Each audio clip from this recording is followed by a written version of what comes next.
Hey guys, it's Busy, and before we jump into this video, I'd like to introduce a new segment coming up on the channel called Busy Builds. Now, for those of you who know me and know I like to build the fun and gimmicky and unique decks, I am going to start building them for you. So all you have to do is be a subscriber of mine and leave a comment below and let me know what kind of deck you'd like to see built. Do you have a ruler that you want to play but don't know exactly how to build around it? Do you have a color combo, card combo, winning condition that you have in mind, but just want to build around it and make a nice deck to play at your locals or for friends?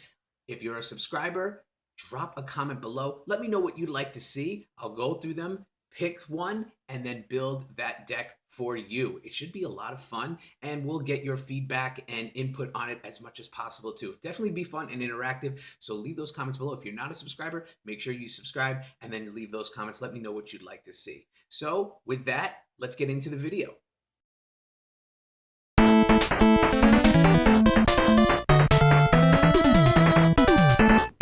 What is going on, ladies and gentlemen? BizzyDad here, you there, checking out the latest deck build video, and let me introduce you to my newest subscribers coming in at the bottom of the screen. Thank you guys so much for hitting that subscribe button and jumping on board. There is always room. I say it all the time, and also I say all the time that I love getting the notifications for new subscribers. It just makes my day. I really love it and appreciate it, and you guys are the reason why I keep going and keep putting up videos and fun content. So, speaking of fun, this is a post Vingolf 3 deck, so we do have some cards from the Vingolf 3 set, including what I think is the sleeper hit. One of the greatest cards in the set that might not have gotten a lot of attention at first, but I want to show you just exactly how good, how sweet, and how much of a killer it could be. So let's jump in to the profile for the deck I call Death by Dice. And check out our ruler. It is Zero, 6 Sage of Light. I've been waiting to get her on this channel. Trying to build a fun enough deck to play where we take advantage of her, but also use the rest of the cards in the deck to our advantage to really put a winning combination together. So she is a human or 6 sages ruler with a judgment of 2 light. Pretty good, nice and cheap. She also has energized for light, so if you don't go first, you get to the token or the coin that you can banish to produce light at any time. 2 abilities on the front. Let's check them out. For 1 light, target resonator gains +1/+1 until end of turn. I mean, look, nothing killer, but if you have an open stone before your recovery phase, why not just pump somebody up? The bottom ability is really good. For 1 dark, target J Resonator loses flying, first strike, swiftness, precision, and imperishable until end of turn. You basically just strip any J Resonator of all their abilities for the turn. Being able to target the J Resonator for 1 dark is really good, but also at the same time, especially in that early to mid game, somebody drops in somebody with flying and swiftness or precision, and you can just strip them as soon as they come in, and then there'll be no shenanigans for the turn. That really is a strong ability. But let's pay the 2 light, and we are going to flip Zero over, where she becomes Zero, Master of the Magic Saber, a human 6 Sage J ruler, so she keeps the same races, 1100 attack and defense with precision. Really good. So let's read her abilities, which are even crazier on this side. Prevent all damage that would be dealt to this card while it is battling. So attacking and blocking, Zero will take absolutely no damage. J Resonators your opponent controls lose and cannot gain flying, first strike, swiftness, precision, and imperishable. Wow.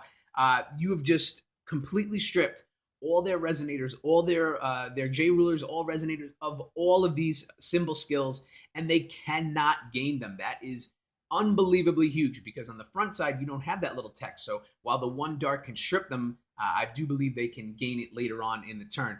This one on her J ruler side, no, no, no. You're not going to be getting any of these, which makes Zero so killer. Plus, she can't take any damage while battling, so they're going to have to come after her with spells and abilities to try to take her out, but we have ways of dealing with that too. So let's go into the stone base. This is going to be a black, white, and moon deck. You're going to get some moon love today, whether you like it or not. So how about 4 copies of Magic Stone of Heaven's Rift? Now here's our dual stone. This is going to give us access to both black and white. So pretty straightforward. We're going to have 3 copies of Black Moon's Memoria. This gives us access to either black or moon, and we do utilize moon in this deck, so it's important to have these cards. And no surprise, we're going to cap it off with 3 copies of the Moon Breezes Memoria. This gives us access to light or moon, so plenty of access to black and white and moon throughout the stone base here, and it is used quite effectively. So let's go into the Resonator lineup first, and it is 4 copies of the Light Wizard. Now, this is from Vingolf 3, and the Wizards get some hate because they're not really strong. They go down right away, and but it's okay. This one is not bad. It serves its purpose in here. So it's a 1-drop Wizard, 1 light to play, 200 attack and defense. You can rest it to produce light. However, you can only spend this will to play Chance, which is okay. And whenever you play a light chant, you gain 200 life. So obviously the Wizard is not going to be out here to be long-term or a huge killer, although there are some cards in here that can make him a nuisance. However, we like to have him on the board in defensively to rest, produce a light, and then we can use a chant, one of our quick cast chants, so they do come in handy, as you will see. 3 copies of Creature from Chaos. Here is a 1-drop, 1 dark Cthulhu Resonator, 200 attack and defense. And when this card deals damage to a J Resonator, destroy that J Resonator. So especially in this deck, Creature from Chaos is a really big deterrent, especially if you have open Dark Will on your opponent's turn, because if they're not paying attention, you could strip one of their J Resonators of all their abilities, including flying. So when they attack, we can just block with our little guy right here and take them right out. So a deterrent. While the creature's on the board and you have that open stone, they're going to think twice a little bit before making any moves. And anytime we could stall our opponent, that is good for us. 4 copies of Lunar Abyss. So here is a 1-drop Bird Resonator, 1 light to play, 300 attack and defense with flying, and an awakening cost for 1 moon. So when it comes into the field, you pay 1 light and 1 moon for the awakening. When the card enters your field, recover target Resonator. If you do, put 2 +1/+1 counters on this card. So Lunar Abyss comes into the field for the 1 light. If we have moon, we spend the moon too when it comes in. Recover 1 of our Resonators, and then put 2 counters on it. It becomes a 5/5 flyer. 4 copies because we like to use this ability later on in the deck as part of our winning condition, and Lunar Abyss comes in handy. Now, I promised you that sleeper card. It was love at first sight for me, and I think it has potential to be amazing, and it is 4 copies of Pandora, the Goddess of Light and Dark. I absolutely love this card. So it is a 2-drop, 1 dark, 1 light to play, 500 attack, 700 defense. That is key because it does not die to Dark Purge or anything else like that. I know the Lancelot ability can burn it, but that's pretty much it. 700 defense is pretty strong, especially for a 2-drop. Human Resonator, here come the abilities. Whenever this card attacks, you force roll 1 die. Your opponent loses X life, where X is the result of the roll. So every time this Pandora attacks, we get that ability on the trigger. On the chase, if it resolves, then we roll a die. Whatever it comes up, our opponent loses that much life and then has to deal with the attack. Whenever this card blocks force, and you gain X life, where X is the result of the roll. So when Pandora is attacking, we're rolling, they're losing life. When she's blocking, we're rolling and gaining life. They're going to see us rolling. They're going to be hating. This is our key card in the deck, and it is just absolutely amazing. Really great card in the set. So, are you surprised to see 4 copies of Pandora, the Hope Weaving Queen? This is the tag team here. Pandora Ammonium. Here is a 2-drop, but 2 light, so keep that in mind. 2 light, Human Resonator, 200 attack, 1,000 defense.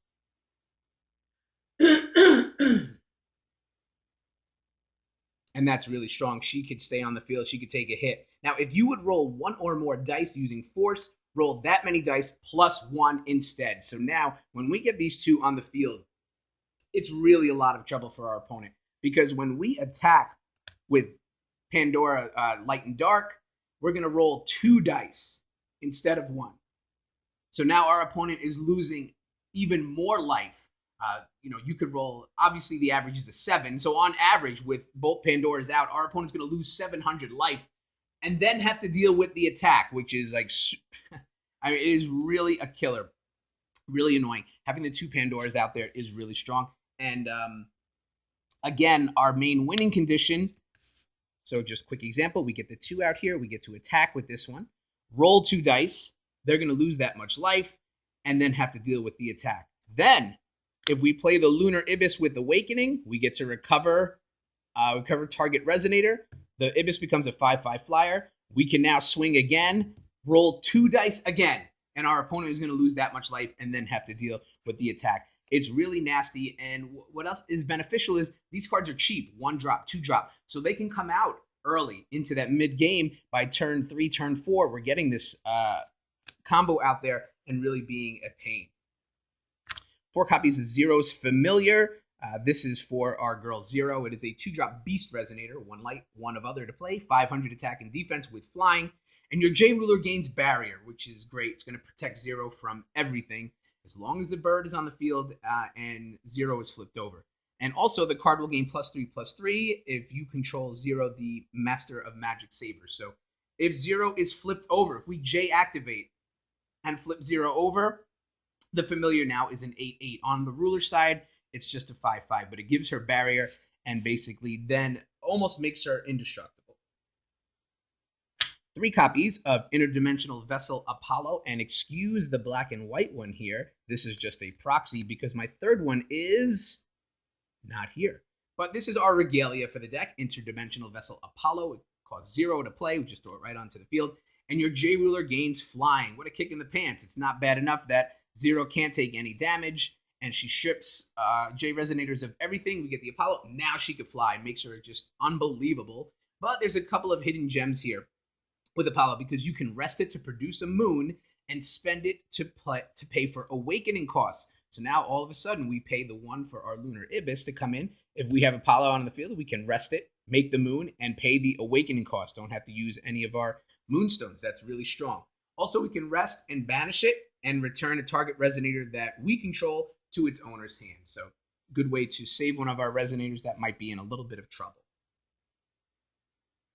4 copies of Dreams of Flight. And yes, 4 copies is what I like to run in this deck, because with Remnant, this lets us basically cast this 8 times, which is a huge pain. So it is a 1-drop quick cast chant. We could do it at any time, costs 1 light to play, and you force, roll a die. Target J Resonator gains +X/+X and flying until end of turn, where X is the result of the roll. And this is the perfect card to bring out with this combo right here. With the double Pandoras, we can come out, we can pay Dreams of Flight, target the Light Dark Pandora.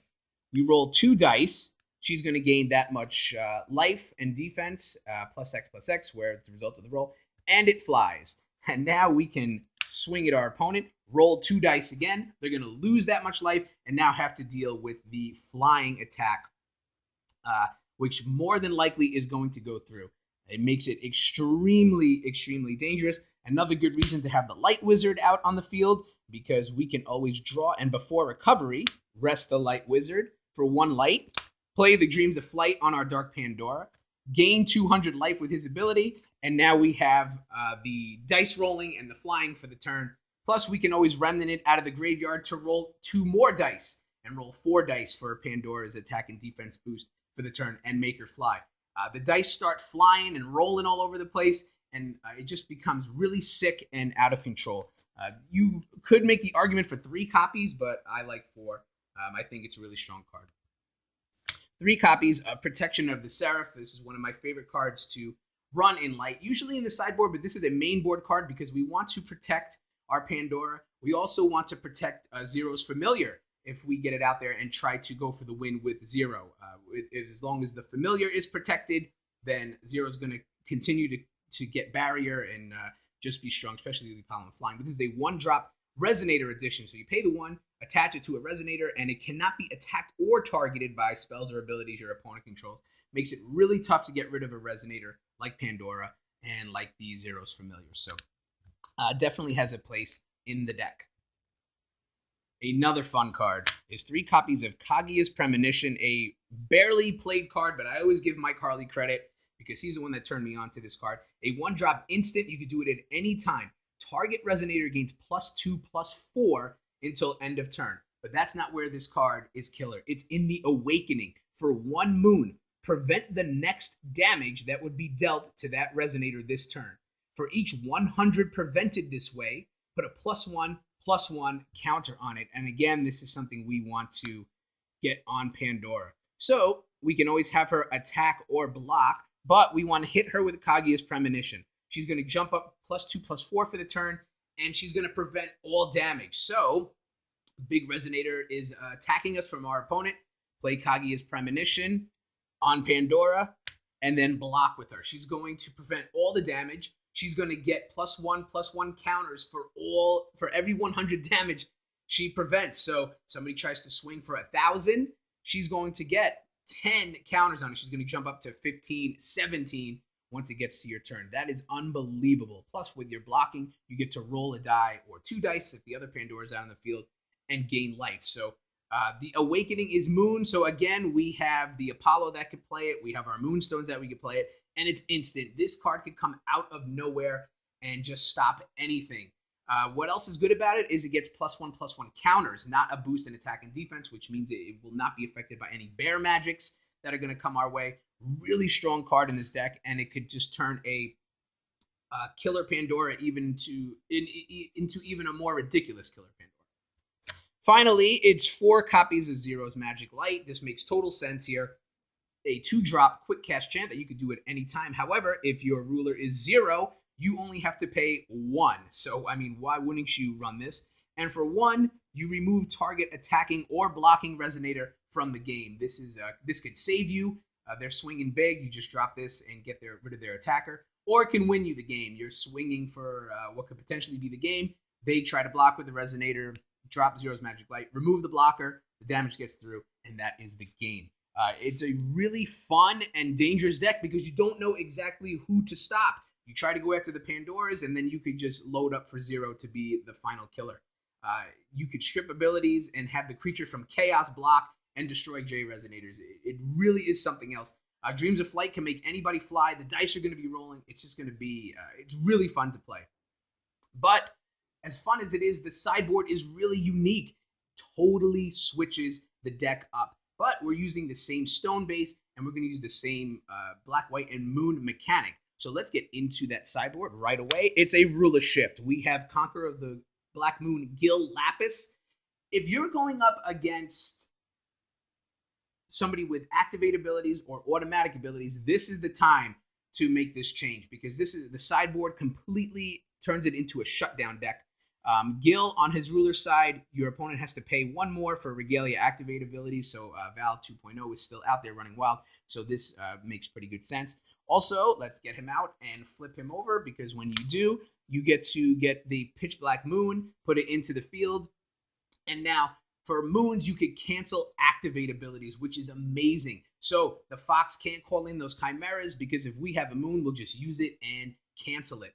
Really strong, and Gil's God's Art is even better. 1 black, 1 moon, and 2. Search your opponent's deck for Resonator, Regalia, and Field Edition. Put it right into your field. That is crazy. You could steal your opponent's biggest threat and then just control it. So really makes it a strong card. It gives the deck a completely different look, but it still has that same core mechanic. So 4 copies of Gil's Regalia. This is Illusory Demonic Globe, the Earth. You can rest it to produce a moon. Spend this will only to play activate abilities of J Resonators. You can also use it for Judgment and God's Art abilities for Gil. So this is the moon that can, we can use it to cancel activate abilities. We can also use it to cheat in Gil's Judging and God's Art quicker. Also, if we rest and banish this card, if your J ruler is Gil Lapis, you can put it back into your ruler area as a ruler. So here's a escape plan. In case of emergency, we can always rest, banish a globe, and then Gil comes back to his ruler side and does not die. So again, if you're running Gil, you're running those Regalia.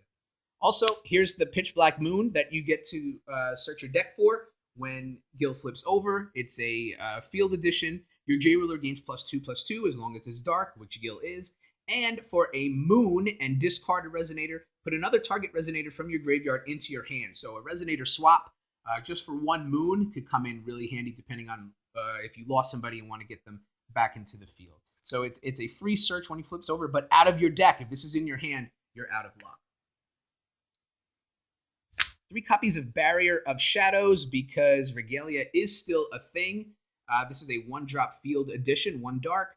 Your opponent pays 1 more to play Judgment or God's Art abilities. So that is really good. That could buy you a turn or 2, depending on who your opponent is playing and what they're judging in God's Art are. And then also, your opponent pays 1 more to play Regalia activate abilities. So if we don't have Gil flipped over and we have a barrier, they got to pay 2 more for those Regalia activates. And that is a pain when you go up, when someone has a lot of Regalia that they want to tap in upon. They're not going to be able to do it. All right.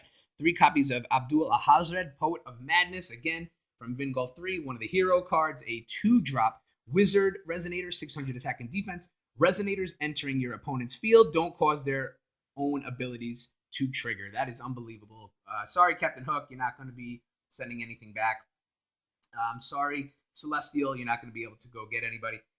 This is really just a great shutdown card. This helps us out in the Gil version. We have Abdul to shut down automatics. We have Gil's J ruler side and the moons to shut down activate abilities. So this is definitely a great option. Also, you want to try to get the protection of Seraph on Abdul so our opponent can't take him out either, and just keep him on the field and lock down our opponent. Really strong card. Finally, 3 copies of Lucifer because it is dark and this is a strong card. So it's a 4-drop, 2 dark, 2 other to play. It's an angel/demon with flying, 900 attack and defense. When the card enters your field, your opponent banishes a resonator, which is strong. Also, for 1 dark and 1 moon, whenever the card deals damage this turn, you gain that much life. And that is an activate ability, so we can use the globe if we have to, produce a moon to play activate abilities of J resonators.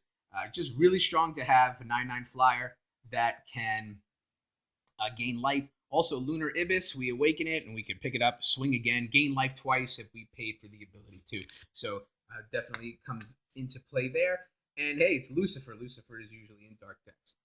So guys, that is it. The profile for Death by Dice with our ruler Zero, the Pandoras, the Moons, the Awakenings. Everything is rolling and flying all over the place. Definitely a fun deck to play.